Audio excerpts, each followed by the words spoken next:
Hi everyone, this is our channel Around My Story. Please like, share and subscribe. Nous souhaitons tous vivre un conte de fées, quelque chose qui sort tout droit de nos rêves.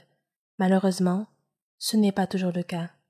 Certaines histoires doivent être laissées dans l'obscurité, là où elles doivent être jamais piétinées, jamais entendues. La mienne est une de ces histoires. Je m'appelle Amanda. J'ai 19 ans. Je vis avec mon père et mes 3 sœurs dans le sous-sol. Oui, vous m'avez entendu, le sous-sol, pour nous protéger des envahisseurs extraterrestres. Je ne suis pas folle, c'est vrai. Et le plus étrange reste à venir. Mon père travaille dans un centre de recherche scientifique. Et pour une raison inconnue, ils l'ont viré. Maintenant, il gère une petite bibliothèque. Le salaire n'est vraiment pas très élevé, mais c'est plus que suffisant. Quant à ma mère, elle est morte mystérieusement. Un jour, elle est rentrée tard du travail.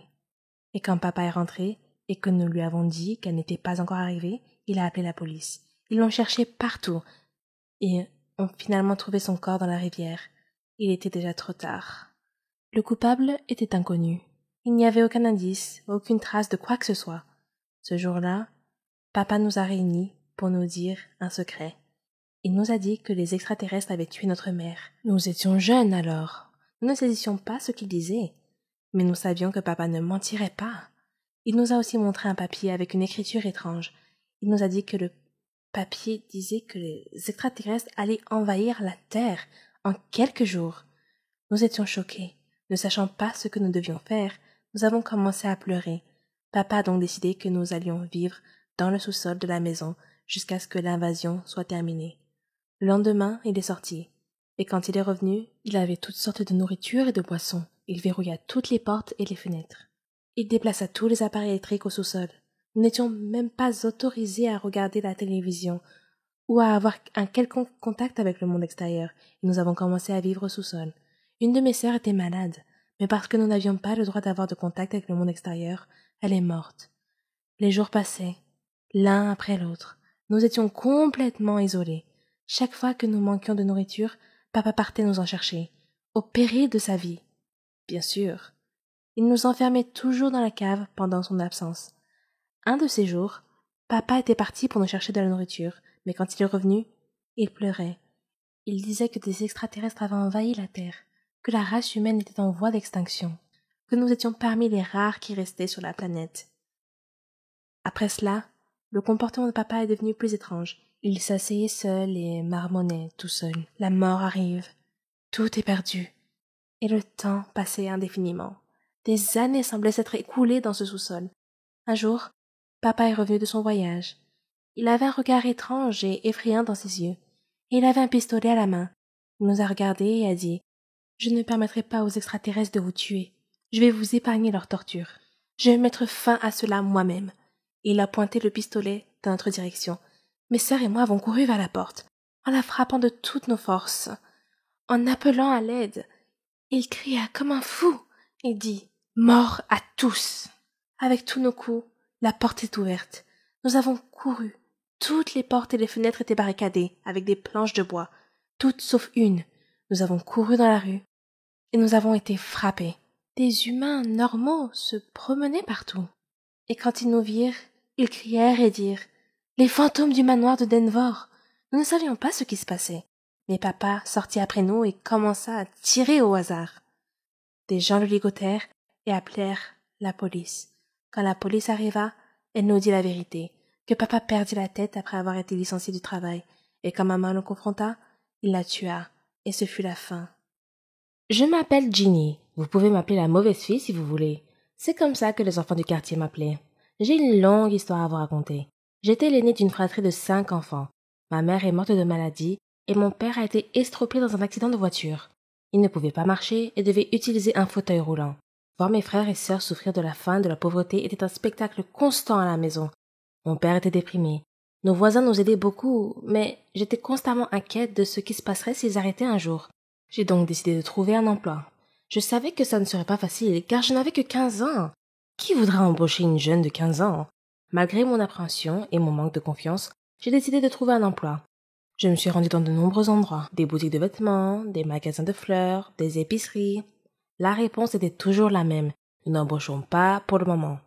Un jour, me sentant déprimée, je me promenais sans but précis, quand, soudain, je me suis retrouvée près d'un hôpital. Sur une impulsion, j'y suis entrée.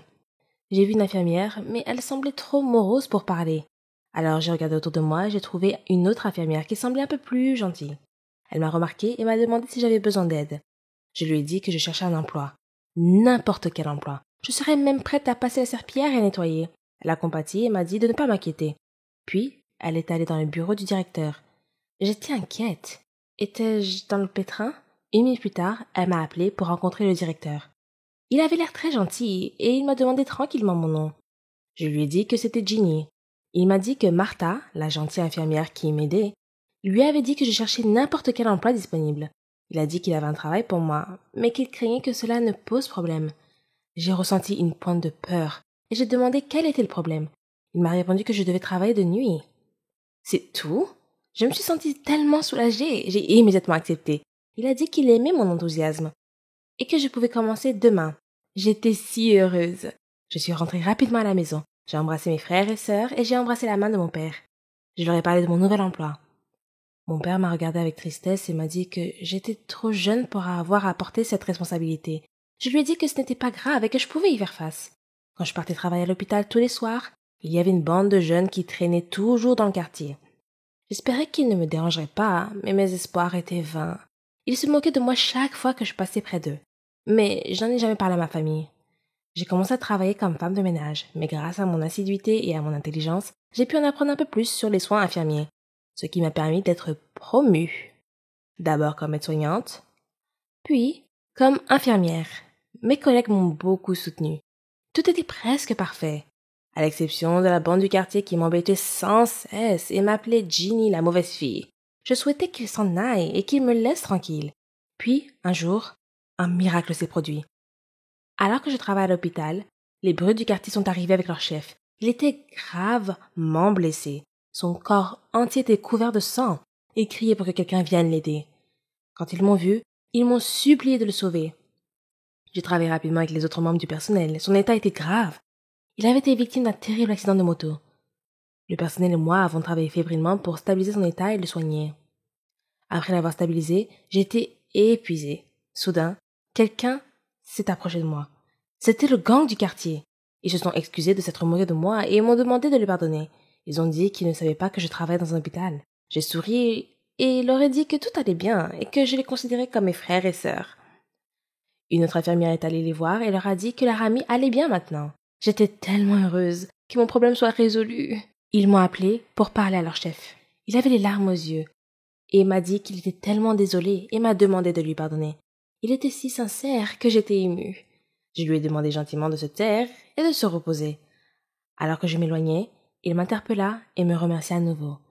Après cet incident, le directeur m'a convoqué et m'a félicité d'avoir sauvé la vie du patient ce jour-là.